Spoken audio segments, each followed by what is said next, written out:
Hello, everyone. Thank you for joining us, and welcome to the Sonoco Second Quarter 2026 Earnings Conference Call. After today's prepared remarks, we will host a question and answer session. If you would like to ask a question, please press star 1 to raise your hand. To withdraw your question, press star 1 again. I will now hand the conference over to Roger Schrum, Head of Investor Relations and Global Marketing Communications. Roger, please go ahead. Thank you, Warren, and good morning, everyone.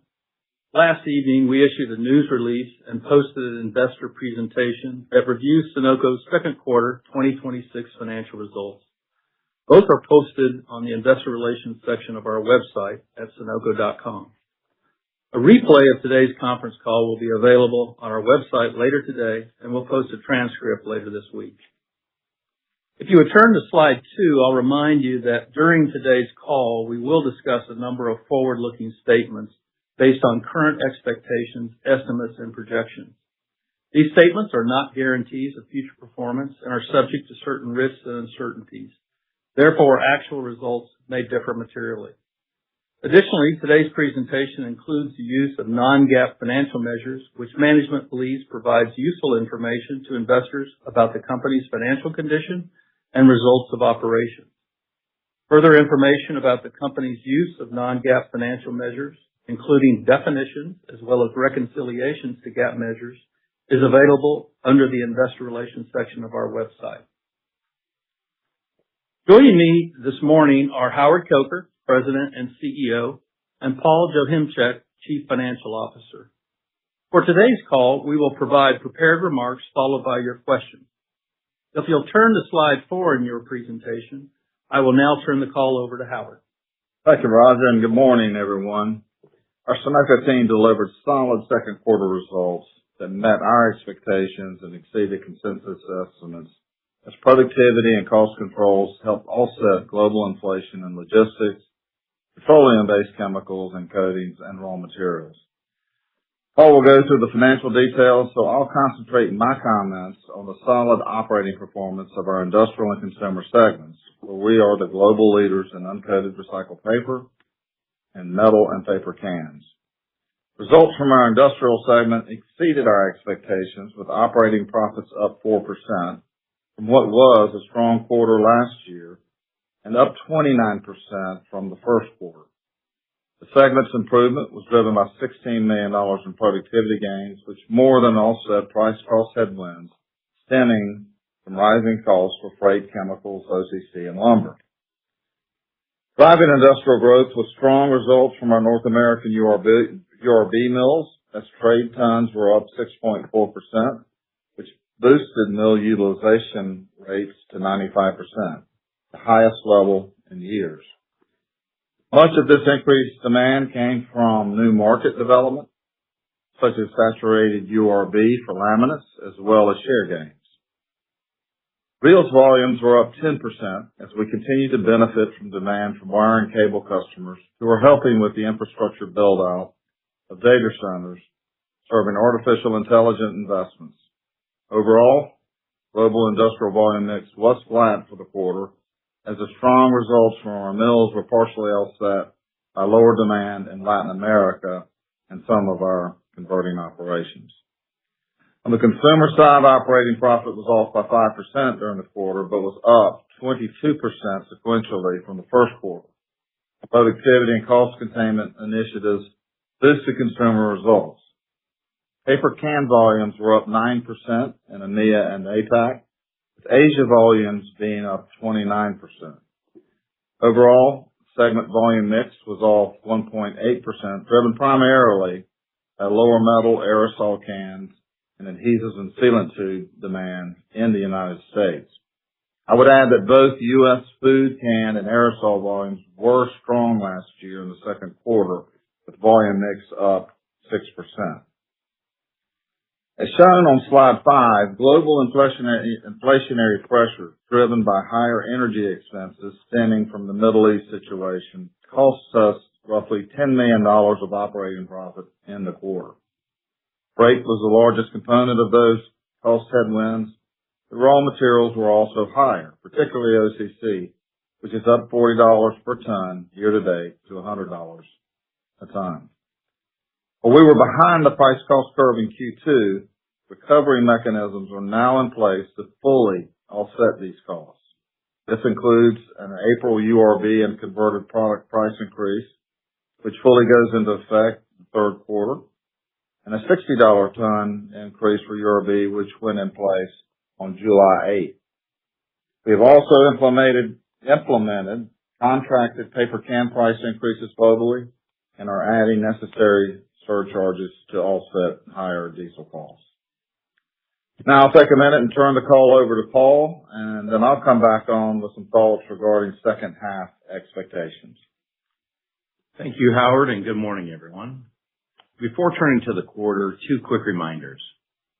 First, all the results discussed today are on an adjusted basis unless otherwise noted, with a full GAAP reconciliation included in our earnings release and accompanying presentation. Second, while the TFP divestiture has now fully annualized, ThermoSafe continues to affect certain year-over-year comparisons within continuing operations, and I'll provide underlying context where it is helpful. Turning to the second quarter results on slide 7. The second quarter was another quarter of solid execution in line with the priorities we outlined at Investor Day. We delivered earnings growth, generated strong cash flow, maintained margins, and continued to realize benefits from our profitability performance plan. Most importantly, these results demonstrate that the strategic actions underway across Sonoco are translating into measurable financial improvement and positioning the company for stronger long-term performance. Net sales were $1.9 billion, down 1% compared with the prior year. Pricing gains continued to provide support and helped offset softer demand in select markets, while foreign exchange was a modest tailwind during the quarter. Adjusted EBITDA was $324 million, down 1% versus the prior year, and adjusted EBITDA margin was 17.2%, in line with the prior year period. Productivity, pricing actions, and early contributions from our profitability performance plan helped offset inflationary pressures and supported margin stability in the mixed demand environment. Adjusted EPS to $1.51 compared to $1.37 in the prior year, supported by the continued execution across the business, benefits from the profitability performance plans, and lower interest expense resulting from the debt reduction actions completed over the last year. Prior year second quarter results from the divested ThermoSafe businesses were $66 million of revenue, $11 million of EBITDA, and 8 cents of EPS. Excluding those results, second quarter 2026 revenue and EBITDA grew by 2%, and adjusted EPS increased by 17%. Operating cash flow was also a highlight, coming in at $301 million, more than $100 million above the prior year. This performance reflects strong earnings conversion and continued discipline around working capital and capital deployment. Taken together, the quarter reinforces the strength of our operating priorities and demonstrates continued progress off of the strategy we laid out at Investor Day. Turning to the EPS bridge on slide 8, I'll take you through the primary drivers of the year-over-year improvement in earnings per share. Adjusted EPS grew 14 cents or 10% year-over-year within the business. Both the consumer and industrial segments benefited from pricing gains and productivity improvements, which helped mitigate input cost pressures and softer volume in several markets. Non-operational items also contributed meaningfully to the year-over-year improvement. Lower net interest expense provided 14 cents of a benefit, driven by debt reduction actions completed over the past year. Foreign exchange, an improved tax rate, and other elements also supported the EPS improvement. Our profitability performance plan contributed 7 cents during the quarter, marking the second consecutive quarter of realized benefits. This is an important proof point that the program is gaining traction and beginning to deliver the structural cost and productivity improvements we committed to at Investor Day. The key takeaway from the bridge is straightforward. While the operating environment remains uneven, our teams are executing well. Pricing, productivity, and cost discipline actions are helping offset external pressures and support continued earnings growth. While the earnings bridge highlights the benefits of those initiatives on profitability, turning those earnings into cash is equally important. Turning to the cash flow on slide 9, cash generation remains a central priority for the company, and the second quarter results were strong. Operating cash flow of $301 million was up 56%, and free cash flow of $237 million was up 139% year over year.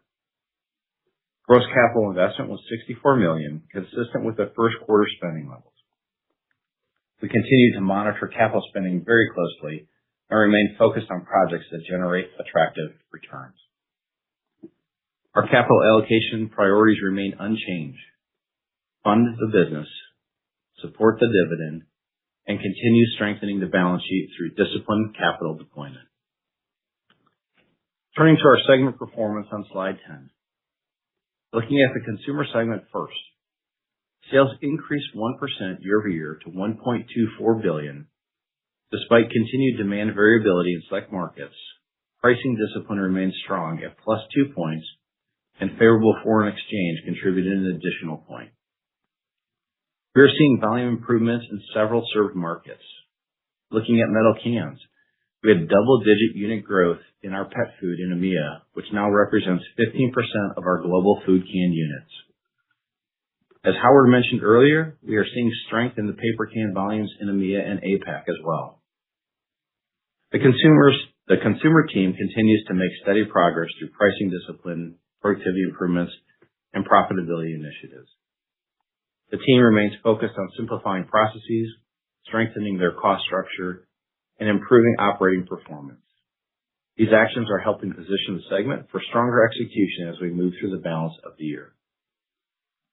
Turning now to industrial. Industrial sales were $643 million, up 4% versus the prior year. Pricing contributed 3 points of growth, while favorable foreign exchange rate added another point.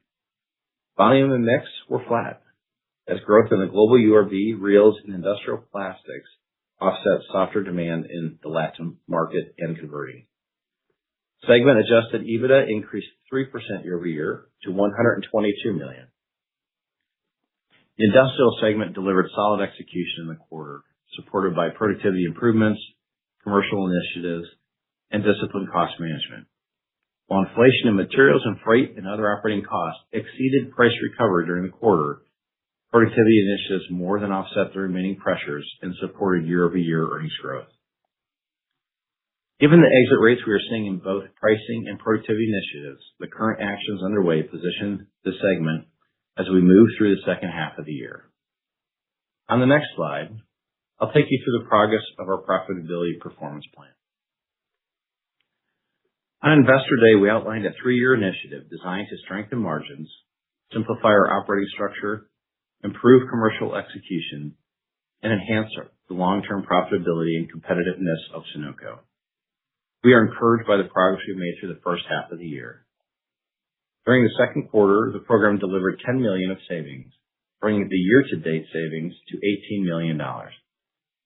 Annualized savings now stand at roughly $38 million for modeling purposes, representing 25% of the low end of our 3-year target range.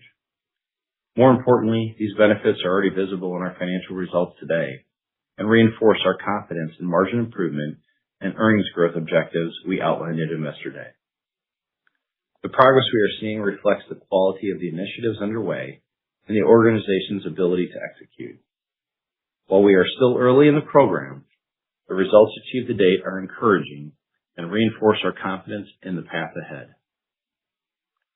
Turning now to our full-year guidance on slide 12. Based on our year-to-date performance, the momentum we are seeing across our operating initiatives, and our expectations for the balance of the year, we remain confident in our ability to deliver results within our previously communicated guidance. For the full year, we continue to expect net sales of $7.25 billion to $7.75 billion. Adjusted EBITDA of $1.25 billion to $1.35 billion. Adjusted earnings per share of $5.80 to $6.20. and operating cash flows of $700 million to $800 million. As we move through the second half of the year, our priorities remain unchanged.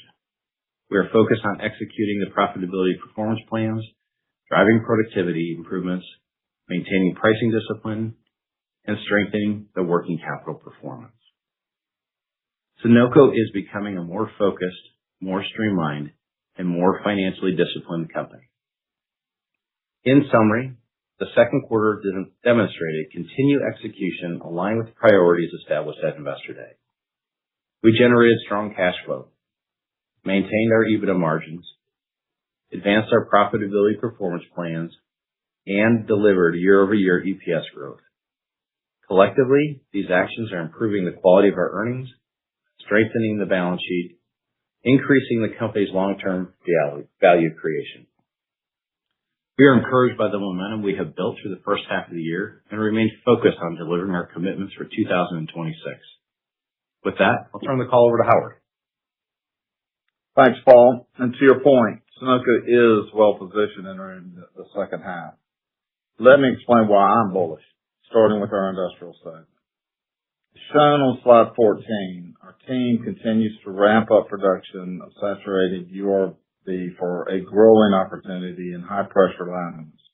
Recognizing an unmet need in this market, we took more than a year of technical development, trialing, and testing to develop a recycled paper grade that can be used in making laminate products for countertops, flooring, composite boards, and decorative panels.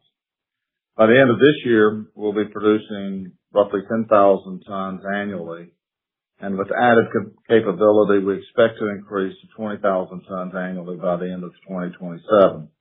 We're being conservative about this new market, but we think there is additional growth potential, but we will need further capacity to meet domestic demand. In addition to market leadership in URB, we also are the North American market leader in the production of nailed wood, metal, and polyfiber reels, as shown on slide 15. In the second quarter, we completed a $20 million expansion at our Hartselle, Alabama wire and cable reels production center. This capacity addition is vitally needed to address the fast-growing wire and cable industry's demand and building out artificial intelligence data centers, along with serving the growing power grid and communication markets. Even though we increased sales by 13% and volumes 10% in the second quarter, we have been essentially sold out and needed this additional capacity to meet market demand.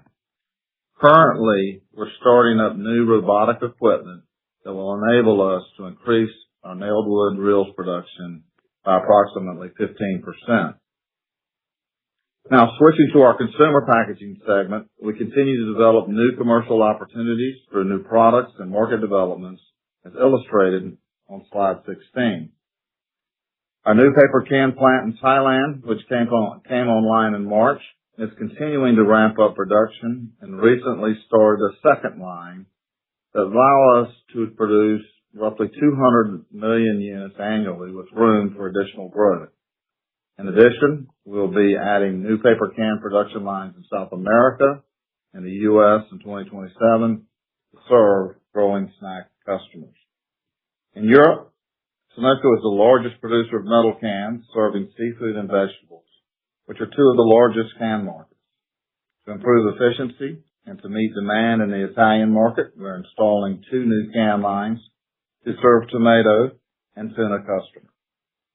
As Paul mentioned, pet food grew double digits in the quarter and represents one of the fastest growing markets globally. We're launching new projects to grow our position, particularly in Europe. We recently opened a new metal can and ends production line in France that will enable us to work more closely in partnership with key brands and co-packers. Finally, our commercial teams have been working with our engineers as we invest to grow new products, which include examples such as Orbit Easy Open closures, which make opening jars easier than regular twist closures. EcoFeel, an easy open feature for metal food cans, which uses less materials. New microwavable safe metal bowls, which are a highly recyclable alternative to traditional plastic trays for ready meals and convenience foods.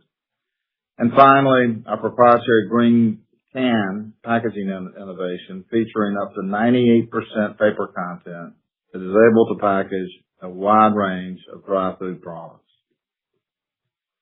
Turning to slide 17, we are encouraged that several key indicators are strengthening in our favor as we begin our busiest period of the year.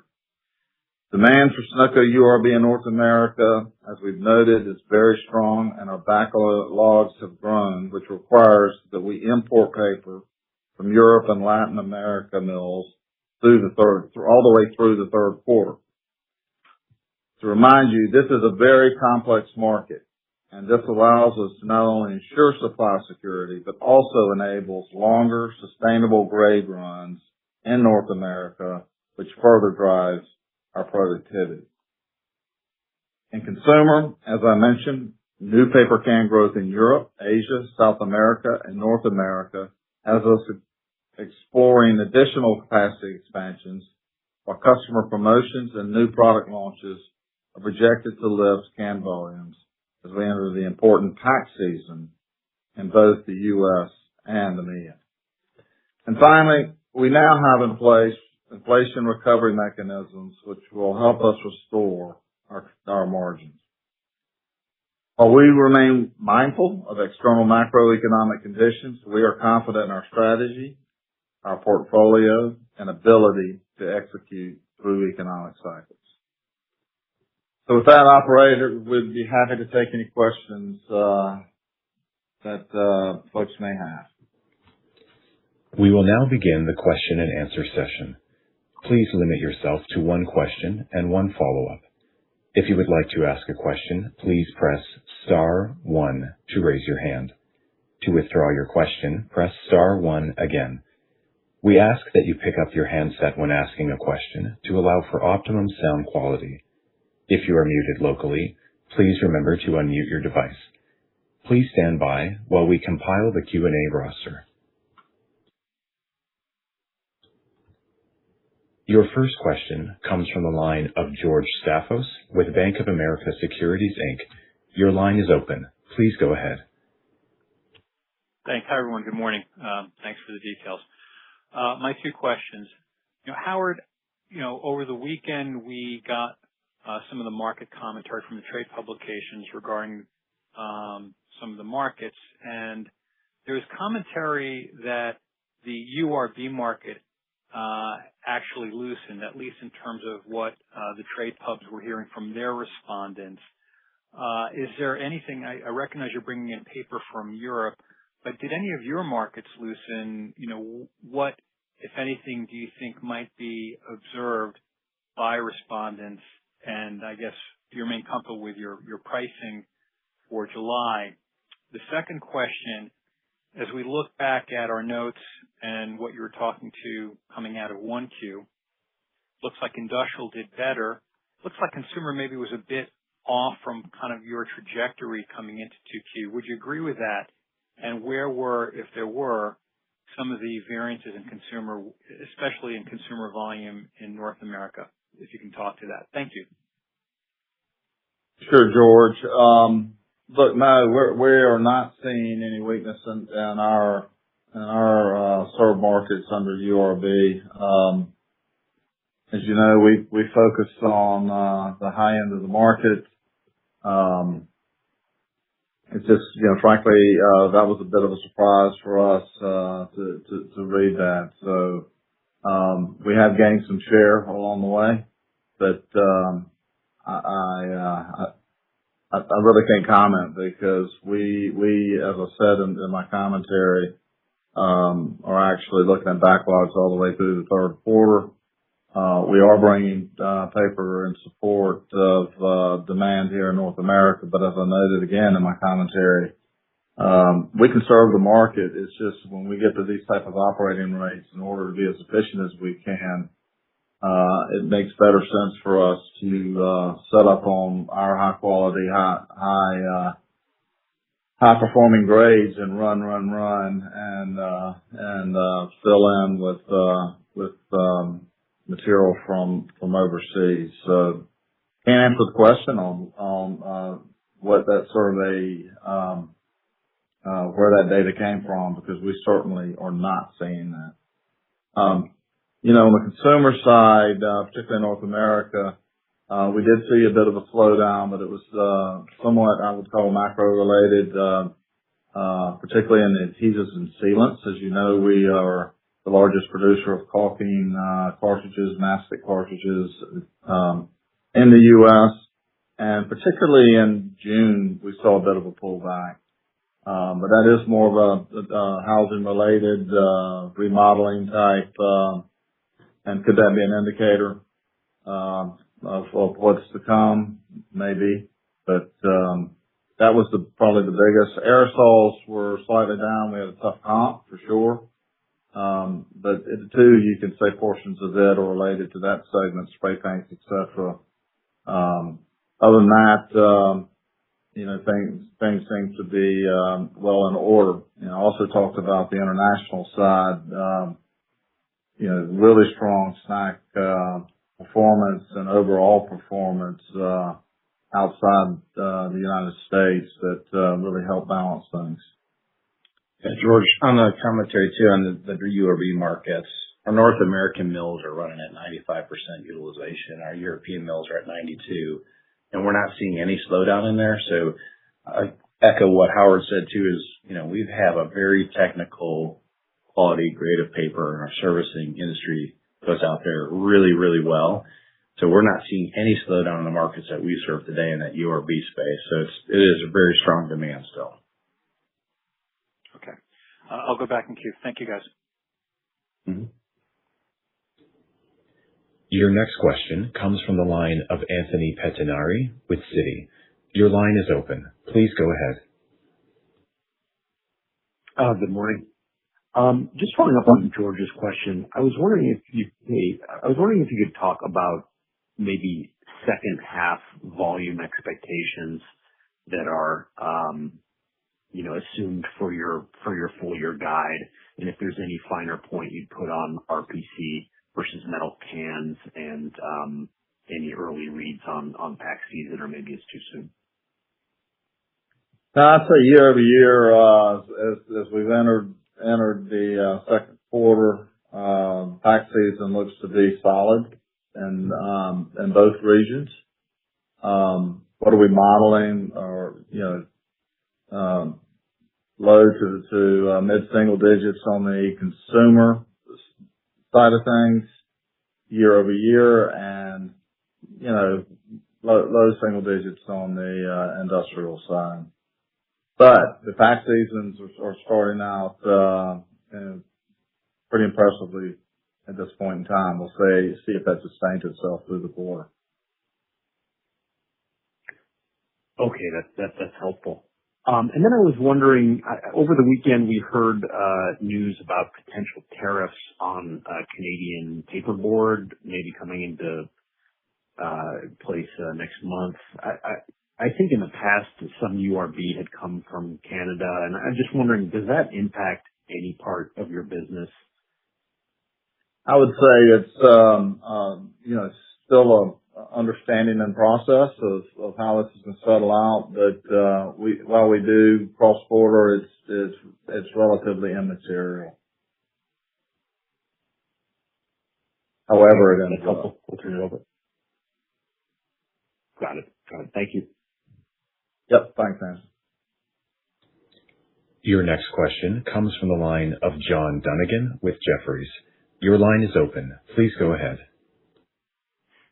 Good morning, Howard, Paul, Roger. Thanks for all the details, and congrats on the solid quarter. I just wanted to touch first on the news that one of your peers, who hasn't been in URB, is now looking to add about 10% to URB capacity by the end of 2027. So I'm just wondering how much of your open market tons would you say is insulated from this, and whether that be from longer term contracts or markets like laminates that you have a clear competitive advantage. Just trying to gauge the potential impact going into next year. All right. Thanks, John. Yeah, I heard the same. So, what I would say is, URB is a very complex market.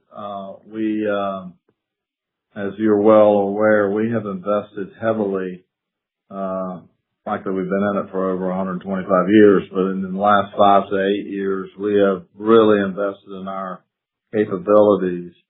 And one thing that we have been clear about is that we are focused on the high-end, high-quality, truly demanding markets. It's not just about the product that we produce, but it's behind the scenes, the service, various applications, and our deep knowledge of usage of our product and how we can solve problems for our customers. So we don't target, we don't play in a commodity side of this business on a regular basis, and we are full as we can be servicing the high end of the market. We know bringing materials in from Europe and Latin America. That's because they too can make and do make and participate in these higher end markets. So, yep, I've heard that, and I don't see where that has any bearing on what we do for a living. That's great to hear. And then just going back to the comments on tariffs. So I understand that you guys don't really ship a lot from Canada into the U.S. I believe some of your peers in Canada do. Do you think that's material enough to maybe offset the new capacity coming online from one of your U.S. competitors?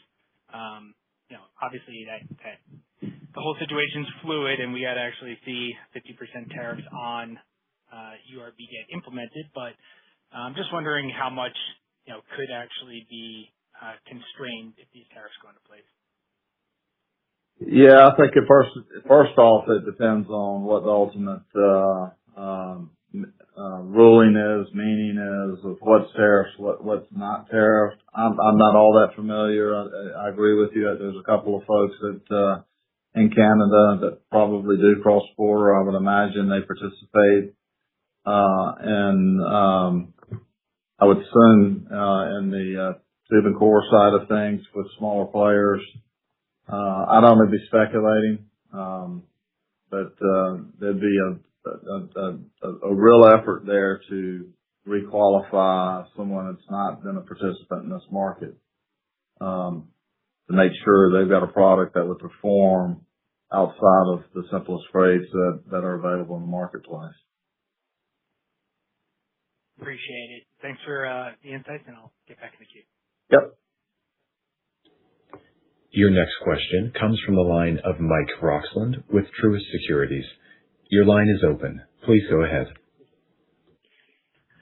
Thank you, Howard, Paul, Roger, for taking my questions. One quick one, just on your guide. Howard, based on your comments, it sounds like your guidance for the year embeds the July price increase of $60 per ton. However, as George noted, the trade publication didn't reflect that in the latest print. So, can you help us understand any downside risk to the guide should that price increase not ultimately be implemented? Particularly, I would assume that you're still being negative price cost if you don't get that additional 60 through. So any color you can provide on negative or downside risk to your guide should that $60 not be reflected? Yeah, thanks, Michael. I'll let Paul jump in this in a little deeper, but what I would say, what we really feel good about is third quarter, that we've got the recognition and pricing. While it was recognized in second quarter, contractually, July 1 is when we really start seeing complete pass-through of the inflation that we have seen and the pricing that we deserve going into the third quarter. And I'll add to it on the consumer side, we have some major contracts that, based on our customers' financial years, we're pricing in the first half of the year was not passed, that we'll be passing July 1, August 1 timeframe. So it's on both sides of the business for the Q3. Q4, Paul, do you have? Yeah, so Michael, just, I kind of echo what Howard's saying there too, is our demand is really strong. And even though the guide came out last Friday and didn't indicate any movement in the pricing that's out there, we're not seeing any slowdown. Our full expectations is that, we will be able to pass it. But just as a reminder, we're kind of shifting to like tan bending chip as an indicator for our profitability, and a $10 movement in that is about a $10 million annualized number that's out there. So call it $2.5 million a quarter of an impact. So if you do see some movement, it's hard to predict the future that's out there. But given our demand levels across our industrial space today, we are not seeing any weakening. So that would help us position for a very strong pricing position on a go-forward basis. Now, we do have that this round of price increase would impact primarily the fourth quarter. Given the timing and the nature of it, it would go live into basically starting kind of October-ish time frame. So it would be more of a fourth quarter impact than it would be a third quarter impact for us. Got it. Very, very clear. Appreciate the color. And then just one quick follow-up. Paul, since I have you, it seems like in terms of profitability performance, you stressed that's getting traction, but it seems like there was a little bit of a deceleration in 2Q relative to 1Q. Is that just a function of the macro higher inputs, or is there something else going on? And can you help us think about the profitability performance acceleration in 3Q and 4Q? Thanks. Yeah. So, the profitability performance plans that we outlaid at Investor Day, we feel really good about it. Now, we are focusing more on kind of the back office functions in the first early phases of this, and that's really what you're seeing in that $8 million in Q1 and then $10 million in it's accelerating. Now, we do have plans on the operations fronts to focus on our footprints and some more of the improvements that are out there. Those structural changes take a little bit longer to implement. We need to, move lines, things of that nature. So you'll see larger acceleration of the profitability performance plan, kind of in Q3, Q4, and then also in 27 and 28 beyond. But I feel really good about where we sit today. Confident that the teams are doing the right things and the whole organization is focused in on it. Thank you. Your next question comes from the line of Mark Weintraub with Seaport Research Partners. Your line is open. Please go ahead. Thank you. First, just one quick clarification on the URB. You talked about $10, $10 million-ish or so. I thought, though, that some of the pricing is actually like tied to OCC, not necessarily what Pulp and Paper Week is doing. Could you just sort of clarify, recognizing the expectation is that you are going to see that price increase reflected, but if it were not to be, what type of impact does it have? I think it's less than that kind of the numbers you were saying, but you could just clarify, please. Yeah, Mark, so OCC it's definitely an input cost that's out there, but really, what we had shifted the market to is tan bending chip a while ago. Okay. OCC, will move, and if it moves up or down, that's a reflection of our input costs. And I think before we have said $10 movement in OCC is a $6 to $8 million impact on an annualized basis. So call it, $1.5 million to $2 million a quarter type of a number. Okay, got it. So you have moved more to the time. You did say that. I'm sorry. Thank you. Yep. Then All good.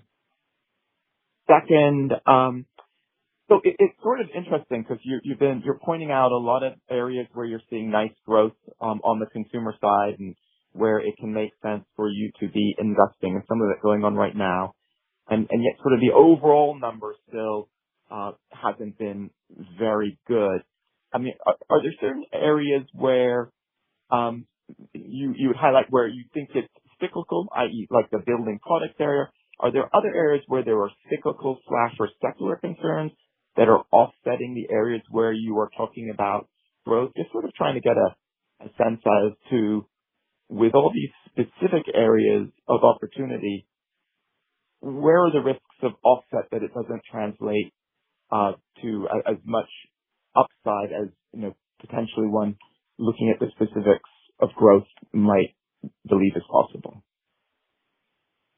Well, let me start with the positive side of things. I noted in my commentary that globally our stack volumes have been turbocharged, if you will, 29% increase in Asia, 9%, and the EMEA APAC total region.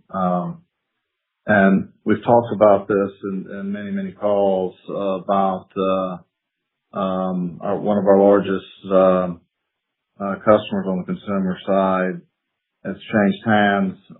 Prior to that, we had invested capital. That kind of got put on hold. We're seeing that capital go to work now. So I've had, folks independently ask about World Cup and that impact. But what we're really seeing is an acceleration of market expansion from a couple of customers actually on an international perspective. So that's really a positive thing for the rigid paper side of the business. I guess your question, as we look into the third quarter, and as I said earlier, early indicators, we're not expecting to see much improvement as it relates to the housing market related caulking cartridge, that type of business. But what we're hearing from our customers is things like pet food, things like canned fish. It's a global phenomenon going on in terms of the growth rates. And so we're seeing tuna volumes in Europe almost outstripping our demand to the point where we're adding additional capacity. Tomatoes similarly. So yeah, are there macro, are there weather related issues that are unforeseen at this point in time that could come in play? That's certainly always the case. But right now things are feeling really positive. Yeah, and Mark, just to add on to that too, in last year we had a really tough comp. We had really strong growth in our aerosols businesses, and all of those categories kind of really tied to that discretionary spend. With the variability in demand and just kind of the current macroeconomic conditions that are out there today, we did see a softness in that in the second quarter here for us. That is not dependent in our Q3 volumes. Q3 volumes are very critical for this organization, our consumer space. They are tied to pack seasons. Pack seasons, is a little bit tied to Mother Nature out there, but early indicators, as Howard mentioned too, are really strong for us, and we're expecting a strong pack season. Appreciate the color. Your next question comes from the line of Hillary Cacanando with Deutsche Bank Securities. Your line is open. Please go ahead. Hi, thanks for taking my question. Just going back to the weakness in aerosols and sealants and adhesives, can you quantify the volume declines? I don't know if you've talked about that. I don't know if I missed it, but what was the volume decline associated with those? And then did you see any improvement just exiting June, the month of June? Yeah. Are you saying did we see improvement in those particular markets, Hillary? Mm-hmm. Yeah, in those the consumer categories, those aerosol cans. On the adhesives and sealant side, we don't have that available in terms of what. Hillary, I'll jump in here a little bit too. So on the adhesives and sealants and the aerosols, remember too, there was a large player that exited the space in 2024. So that capacity shifted over to a few markets that are in there. That did pick up and increase our volumes in 25, which created a really tougher comp for us. So I don't expect any long-term issues. It's just as a comp issue from a year over year of as you're shifting out suppliers to those large aerosol customers, you're requalifying things, or restocking your shelves, things of that nature. So I'm not seeing any long-term, but now it is tied to obviously discretionary spend that's out there as well. So we have to be cautious of it, but not seeing anything that's of concern for us at this point in time. Okay, got it. And then I guess, your presentation talked about, World Cup related demand and promotions, boosting volumes. How much is that? I guess, are we going to see, how much of that, I guess, is in the third quarter and fourth quarter? The World Cup volume impact is really hard to read. That would have been more of a first quarter type as our customers are building to load up their distribution chains. What we're really seeing is that our customers, particularly one or two in particular, are actually growing their geographic and distribution channels, and we see that going on for throughout this year and frankly into the coming years as well. So we're just seeing an overall lift in terms of new ownership of one particular brand that is being very aggressive. Good news is we both have had invested capital that got put on hold during the sales process that is now being fully utilized. I noted Thailand as an example. We're only about, with the units I noted, that represents about a third of the targeted output of that particular location, and there's more to come in other parts and regions of the world. So it's not a World Cup pop. This is what we've been looking for the last 18 months to 2 years, as new ownership comes into play. Yeah, and Hillary, to add on to that too, we are seeing increased promotional activity in that space as well, which is leading to higher volumes. And that growth is really sitting in the international markets. You know, you think about Europe, the Asia Pacific regions that are out there too, and seeing really strong generation for that demand. But led to, I'll say all of those competitors in that space really promoting the product and driving the growth. And that's just, we are, I'll call it, we ride on those coattails a little bit. Got it. Great. Thank you very much. Your next question comes from the line of Ghansham Panjabi with Baird. Your line is open. Please go ahead. Yeah, thank you. Good morning, everybody. Howard, just going back to the consumer business, I know there's a lot going on depending on specific end markets, including, aerosol, et cetera. But how has Ebiosis been performing relative to your initial plan, including synergy realization, et cetera? It looks like it's been about 18 months since you closed on the acquisition. So just your thoughts as it relates to the franchise position there, your market share in the region, et cetera, would be helpful. Thank you. Yeah, thanks. Things are going, evolving nicely. It's a big acquisition. It's going to take us a while to fully settle things down. We're seeing the benefits, frankly, we said this from the very beginning, across the globe. So, we're seeing benefits here in North America. Certainly, incrementally every day we see improvements in Europe. And, so, not to belabor the point, but, volumes have, as we've mentioned multiple times, continue to improve. Our playbook is being rolled out. It's going to be a multi-year playbook, and it's going to be a global base as well. So benefit around the world, volumes look good. Key markets, I talked about investments that we made last year that are already contributing, and and I'm talking about volume-related investments as well as productivity. And we have a nice funnel over the coming periods related to both growth and productivity. So feel good about how things are heading, and looking forward to continued progress, frankly, from a global perspective, as these teams continue to work together to make it a much stronger business than it ever was. Thank you. And then in terms of URB, as it relates to the strength that you're specifically seeing, as you step back, is it a function of just tighter capacity in the industry, or improving demand? And if it's improving demand, what has that specifically been being driven by, you think? Yeah. Well, we talked about new markets that we've entered.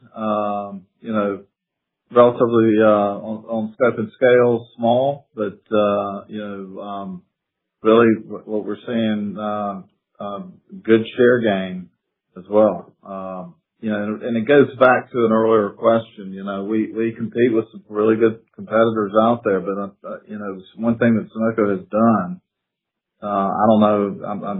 We've probably invested close to $200 million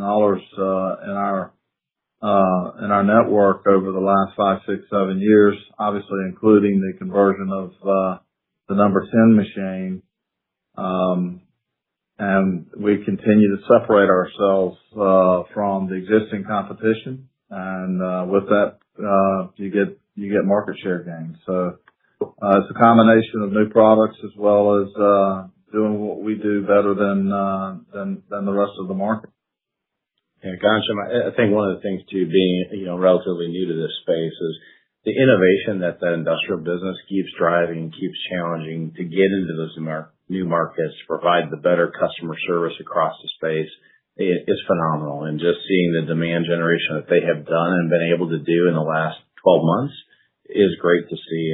And they're not stopping. They're very aggressive on working with customers to find new solutions to continue to utilize our URB mills to their fullest capacity and keep that funnel completely full. Yeah, and I don't want to belabor the point.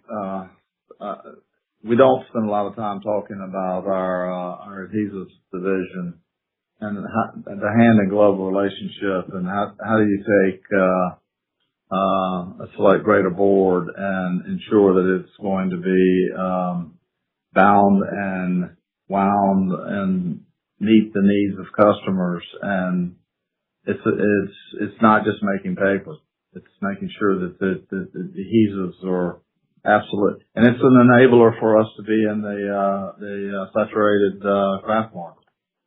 It's our adhesives group working with our paper group, which is now all under one roof, to again separate ourselves from the existing competition and allow us to enter into new markets. Okay, perfect. Thank you. Your next question comes from the line of Matt Roberts with Raymond James. Your line is open. Please go ahead. Roger, good morning. Second half, that inflation number came in at the high end, I think, of the 8 to 10.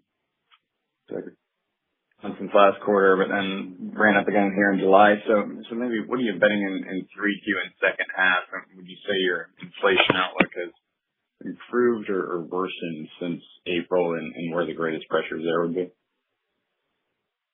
Yeah, so Matt, the inflation did come in at the high end of the range at $10 million, and that was just due to, I'll call it, our inability or, kind of lack of passing the recovery through it. Q3, though, all of the recovery mechanisms, as Howard talked about it, we have contractual increases that are out there, fully expect to cover that. Now, as it sits today, the changes can happen in reality is there could be new issues that pop up. But as we sit, we feel really confident in our Q3 recovery of that inflation, and we don't see it as a headwind on a go-forward basis. And then one last clarification, not to harp on it, but what portions of the industrial paper are you able to get the list price into as of July 8th, or is it basically all tied to the tan bending chip index now that should then start layering in October, given that 1 quarter lag on those index-based contracts? Thanks again. Yeah, I think we've been pretty public. About 70% is tied to index, so that's recovered day one of the following quarter, so July 1 or so. And the rest is open market, and those are typically we're able to pass through a big portion of that during the course of the quarter. So the real recovery starts as we enter the third quarter.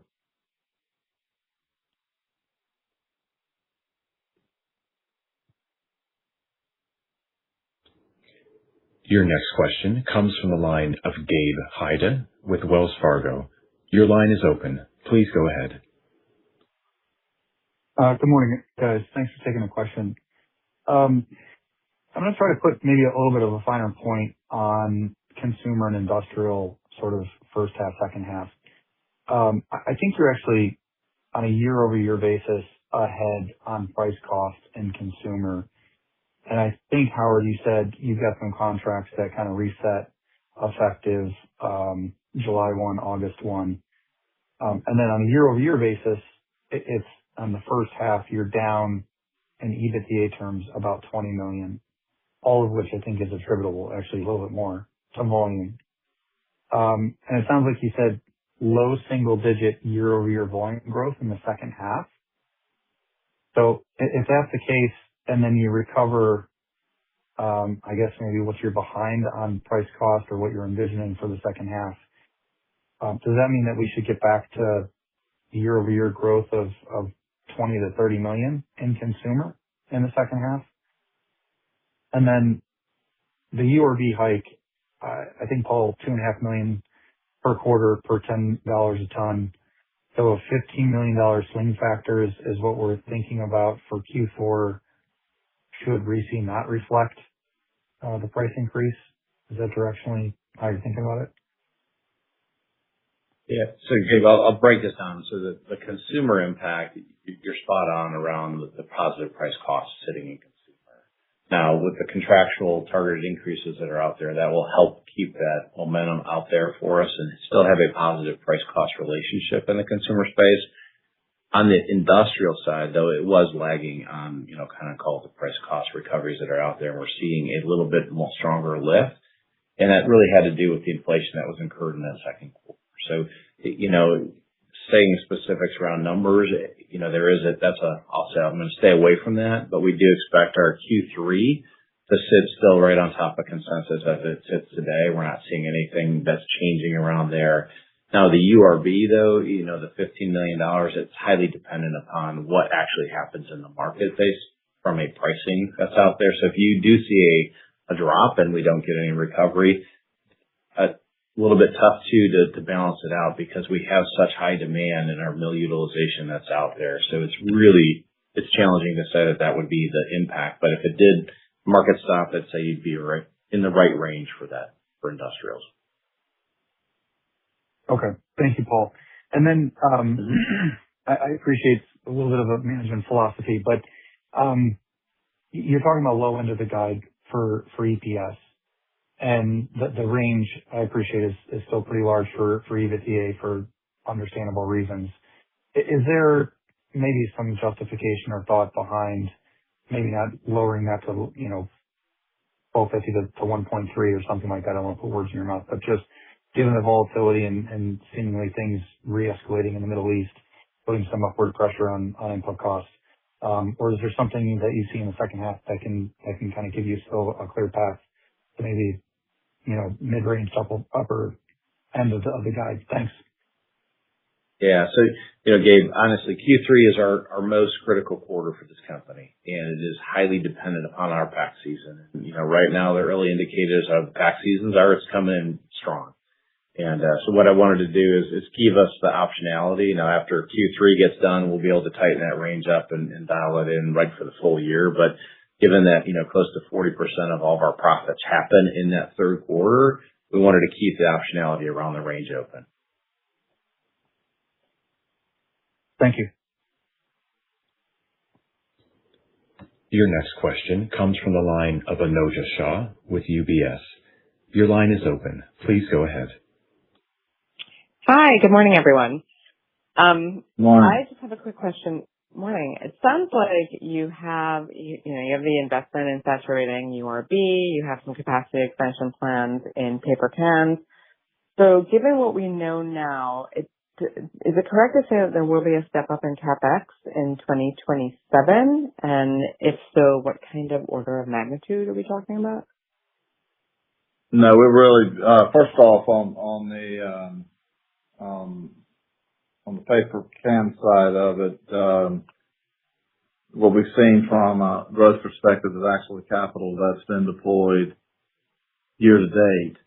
Going forward, and I noted multiple different projects, we're very comfortable to maintain the type of capital expenditure range that we've been in, which is roughly about 4% of our turnover, and pacing ourselves through that. So as we work with our customers, we think that the timing, we should not see a material step up beyond just what I said, about a 4%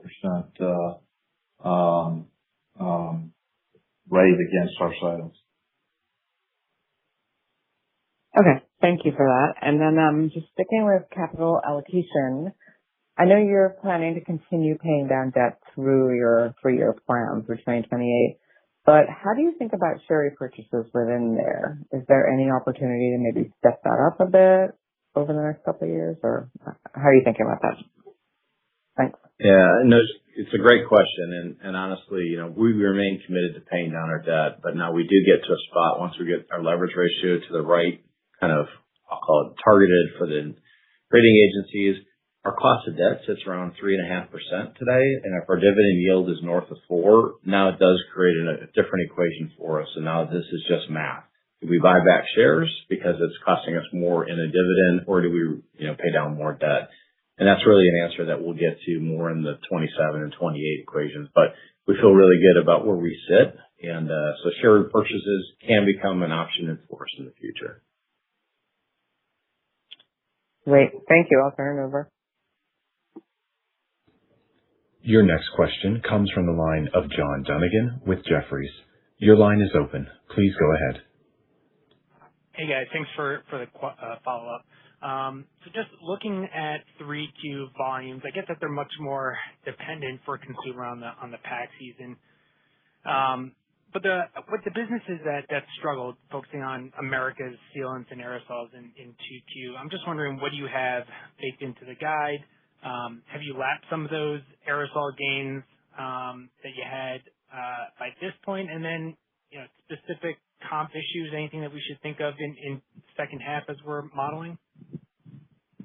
Yeah, I wouldn't think so from a comp perspective. And our plan, our go forward is not to expect that we're going to see much lift.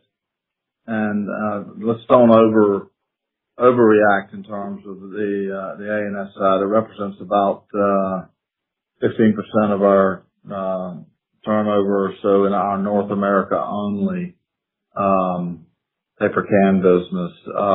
It's down, but it's still very highly active, but it's just not meeting our original expectations. So as we go into the second half, we're not planning on any material improvements that's built into our guide.